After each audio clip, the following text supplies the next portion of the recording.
সম্মানিত মুসলিম জনতা, আপনারা জানেন ব্রিটিশ বাহিনী চলেছিল দিনকে নষ্ট করার জন্য, দিনকে ধ্বংস করার জন্য।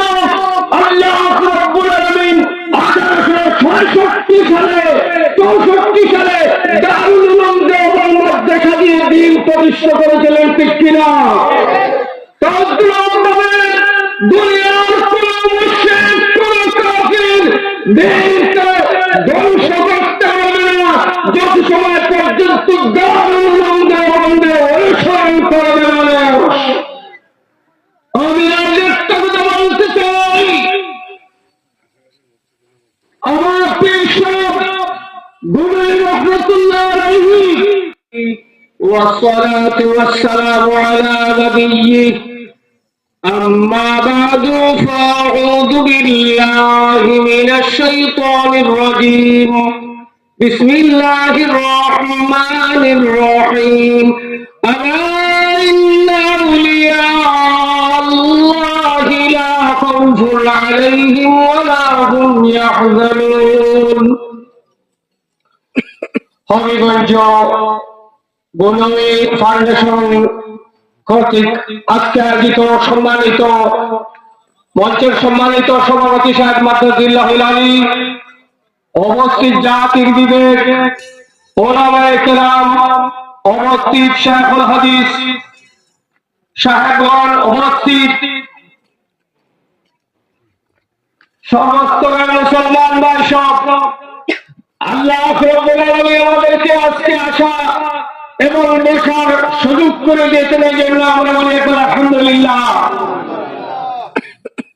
সম্মানিত মুসলিম জনতা, আপনারা জানেন ব্রিটিশ বাহিনী চলেছিল দিনকে নষ্ট করার জন্য, দিনকে ধ্বংস করার জন্য। আল্লাহ রাব্বুল আলামিন 1866 সালে 64 সালে দারুল উলুম দেওবন্দ দেখা দিয়ে দিন প্রতিষ্ঠা করেছিলেন, ঠিক কিনা?